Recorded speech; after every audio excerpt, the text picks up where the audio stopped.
The reason why you cannot involve a property manager when you've closed on your deal is because the property manager is the most critical company or recruitment you need to have on your deal.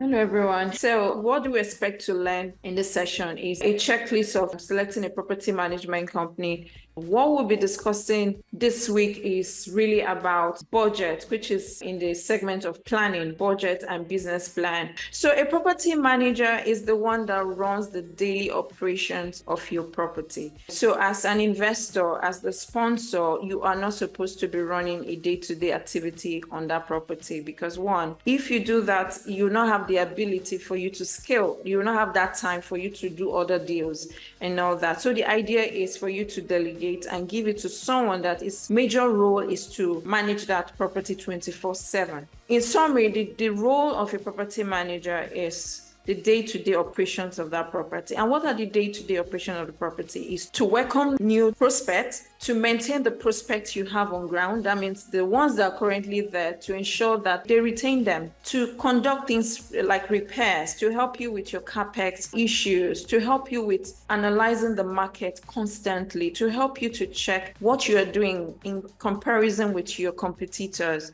So their role is very delicate. In short, if you do not do your due diligence in getting the right property manager, I don't care how beautiful your deal is or how great your business plan is, it will be very difficult for you to succeed without you getting them right. They're as important as the deal. In summary, that is what they do, daily operations that you should not be doing because you need to scale, look for other deals and keep growing. Typically, some people start to prepare their business plan when maybe they're about closing or because they're inexperienced. So they tend to prepare it very late or they tend to engage a property manager when they've closed on a deal. The reason why you cannot involve a property manager when you've closed on your deal is because the property manager is the most critical company or recruitment you need to have on your deal. So it's important that you start your deal with them. At what point do you start to engage them? You have to start engaging them at the beginning, right before you even put out your LOI, because they will also help you with your underwriting. So you're underwriting a deal, you're projecting that deal that in 1 year, I should be able to get so $1 million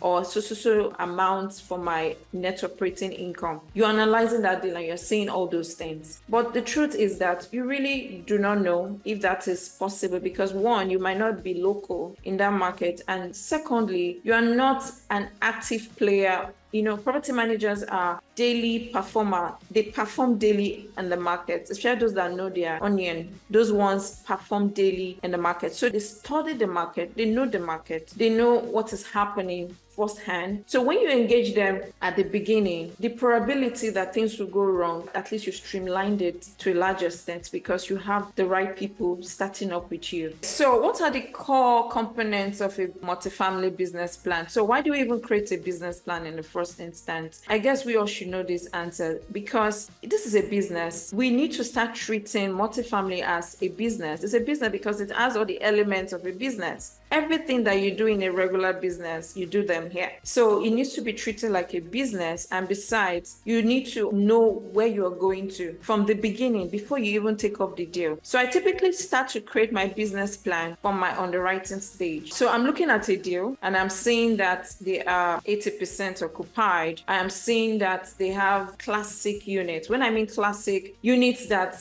they've not renovated ever. Maybe that's how it was built. The owner has not done any obvious renovation.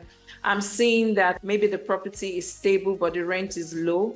Those things are the things giving me the ideas of what I should be putting in my business plan. So your business plan, you start creating them from when you start doing your underwriting. If you are underwriter, you start to see, like I tell people, the numbers gives me my story. The numbers tells me the story. I don't know how many of you are underwriters, but you should understand what I'm saying. When you're saying the numbers, you'll be seeing the story. When you start projecting, you start seeing the business plan in everything you are doing. So the components of a business plan is that it must have a summary, that means a brief description this business plan needs to be very brief. I remember when I was writing a business plan for my first business, I did about, I think, 30 pages. I broke it down into 30 pages. No, but this one full page or 1.5 pages of just highlighting the critical areas of your deal is just fine. You don't need to just go in depth and no. The critical areas are, you need to describe the assets. What is that asset? Describe it. How many units is it? What vintage? What age? What's the plumbing like? What is the roof like? Then the next thing is the market dynamics. Where is it located? Is the market growing? Is it close to the metropolitan? You need to describe it. So whoever is reading it in a summary already knows what you're talking about.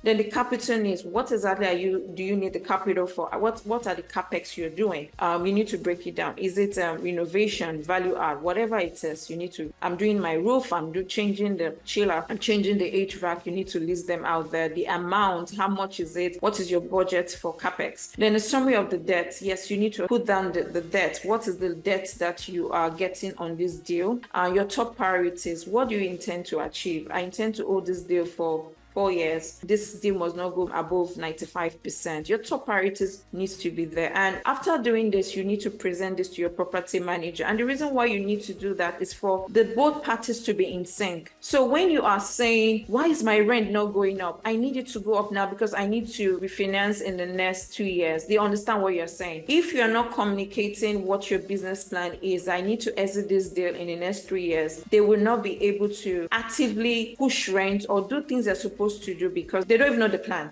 So once they know the plan that you're exiting in 4 years, because if you are going to exit in 4 years, the plan starts from year 1. You can't say you want to exit in year 4 and your year 1, year 2, year 3 is already bad. You've not done anything. Everything will lead to a ripple effect. That's it. You just have to.